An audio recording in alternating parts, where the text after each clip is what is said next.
A relationship with the right referral partner could be a game changer for any B2B company. So what if you could reverse engineer these relationships at a moment's notice? Start a podcast, invite potential referral partners to be guests on your show, and grow your referral network faster than ever. Learn more at sweetfishmedia.com. You're listening to the B2B Growth Show, a podcast dedicated to helping B2B executives achieve explosive growth. Whether you're looking for techniques and strategies or tools and resources, you've come to the right place. I'm James Carberry. And I'm Jonathan Green. Let's get into the show. Welcome back to the B2B Growth Show. We are here today with Katie Bullard. This is the second time that we've had Katie on the show. She is the Chief Growth Officer at DiscoverOrg. Katie, how are you doing today? I'm doing great. Thanks for having me, James. I am really excited to chat with you today, Katie. We're going to be talking about three key findings from the recent buyer persona report that you and your team put out. But before we get into that, Katie, in case someone didn't listen to the episode that you did with us earlier, I think it was several months ago now. Tell us a little bit about DiscoverOrg and what you and your team are up to over there. Absolutely. So we're up to a lot these days, quite a bit since the last time we talked. DiscoverOrg is actually the leading sales and marketing intelligence provider for B2B sales and marketing teams. What that means is that we provide our buyers with all of the data and intelligence that they need in order to identify their target accounts, identify the right contacts at those target accounts, figure out when they're most likely to buy at any given point in time, and then directly engage with them with verified direct dials, email addresses, org charts, etc. And just in the past couple of weeks, we've actually made a big acquisition in this space. So we now serve 4,000 sales and marketing teams across the globe. That's incredible. That's incredible. Katie, I know that we've got a lot to cover here with these three insights from this buyer persona report. So I want to dive right in. Tell us a little bit at a high level, what was this report that you guys put together? Why did you want to put it together? And then we'll dig into those three key findings. So our mission as a company is to accelerate the growth of our customers. And we certainly know we can help do that by the data and intelligence that we deliver. But we also think there's a lot of other ways that we can help our customers grow. And we've always been interested in, what makes sales and marketing teams successful, and in particular, what makes certain salespeople successful over other salespeople. And so as we were sort of diving into this question and thinking about, hey, how do we train our customers to be better salespeople? We connected with Steve W. Martin, who's a kind of noted author in this space. He wrote a book called The IT Heavy Hitter Strategy, and he's also really interested in the psychology of sales. And so we partnered with him to develop this report that was really focused on how do different groups of buyers vary in their preferences of how they like to be sold to? And then based on that, what are the implications for the salespeople? So that was sort of the background. We did a survey of 230 B2B buyers across all different departments and across all different industries. And I think we weren't sure what we were going to find, but the results actually were quite illuminating. And so happy to share some of the key findings. So Katie, this first finding that we're going to talk about has to do with a buyer's propensity to take risk. Can you elaborate on that for us? Yeah, absolutely. So one of the things that we were interested in is sort of what advantage did being kind of the primary vendor or the long-standing vendor have within a buying cycle. And what we found was that it varied dramatically based on the department that you were selling to as a salesperson. So to get a little bit more specific, if you have a product and you sell to the IT department, it is more important for you to be kind of a more established vendor selling into the IT department than it is for you to be a more established vendor selling into the sales or marketing departments. What we found was that sales and marketing departments tend to be more likely to take a risk on the startup, right, on sort of the emerging provider versus departments like IT and accounting or engineering, which are much more likely to stay with kind of the established vendor. So if you're thinking about, you've got a startup and you're trying to enter space and disrupt a space, that actually can have there's some pretty significant dynamics at play depending on who you're selling to. And that makes sense as you think about like the types of personalities that are found on sales and marketing teams versus IT, accounting. It's not surprising that is how your report ended up shaking out. It makes sense, but I don't think I ever would have thought about it until you just said that. So the second thing, Katie, that we're going to talk about is something you call the role of the bully with the juice. Can you explain what that means? Yeah, I'll give Steve credit for that term. That's all him. So, there have been a ton of statistics out there that say that, in complex B2B sales cycles, there's anywhere between, 5 and 8 different influencers that you have to sort of get on board as part of the selling process, which is true. There are typically 5 to 8 influencers.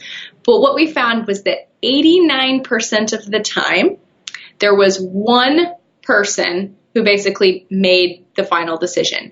And if, as a salesperson, you could get that one person on your side, then quite frankly, the influence of the rest of the committee wasn't all that important. And so the first thing you had to do is figure out, right, who is that quote bully with the juice? And I don't mean that in a bad way. I mean the person that you've got to get on your side.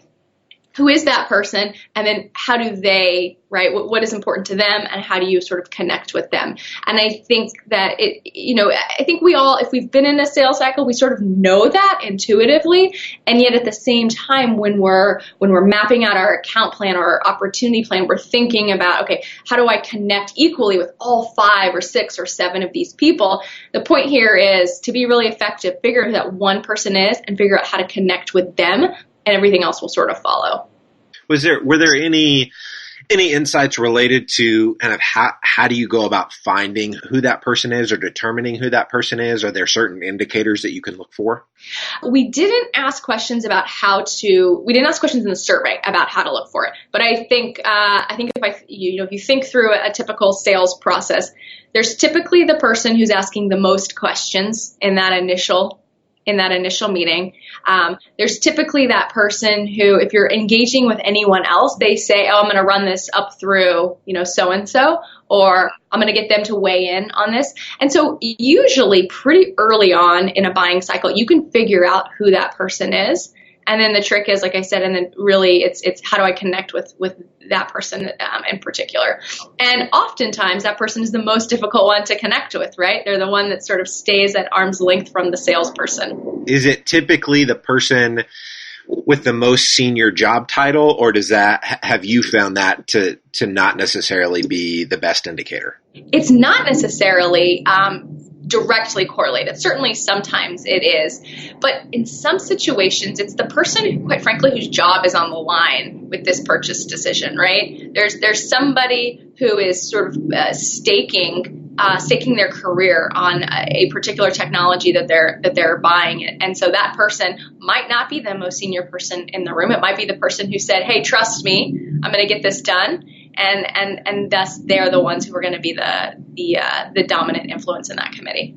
All right, Katie, this third insight that we're going to talk about is the buying or selling style preferences. Talk to us about this one. Yeah, so we asked a pretty simple multiple choice question of all of the folks surveyed. The question was, which statement do you agree with the most? Do you prefer a salesperson who, 1, listens, understands, and then matches their solution to my problem? Do I prefer a salesperson who challenges my thoughts, perceptions, and then prescribes a solution that I might not have even thought about? Or do I prefer a salesperson who earns my trust by making me feel comfortable that they will take care of my long-term needs?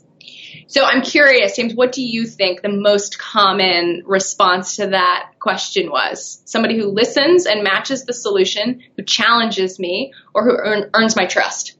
I think my preference would be somebody that challenges me, but I don't know that would necessarily be what the lion's share of folks would say. But that's what I'll say, the middle one. And I think going into this, that's what I thought too, right? We're so sort of conditioned to think about the challenger sale. In actuality, the most common response was that I prefer a salesperson who listens to me and then matches their solution to my problem, which is sort of in many ways what we what we're sort of trained not to do, right? Don't just listen to them and then immediately match. Certainly listen to them, but then propose alternative solutions. And when you matched that up with whether the buyer is somebody who prefers to avoid conflict or not, then it became even starker. And I think that's one thing that we have to remember as salespeople is that typically, right, the personality of a salesperson is one who enjoys conflict, who enjoys being challenged. But that's not who our buyer is all the time. And if we have a buyer who's trying to avoid conflict and doesn't like to be challenged, then the challenger methodology is probably not going to work on them. And so again, it's really about getting in the mind of the buyer and then adjusting the style to them. Katie, this has been fantastic.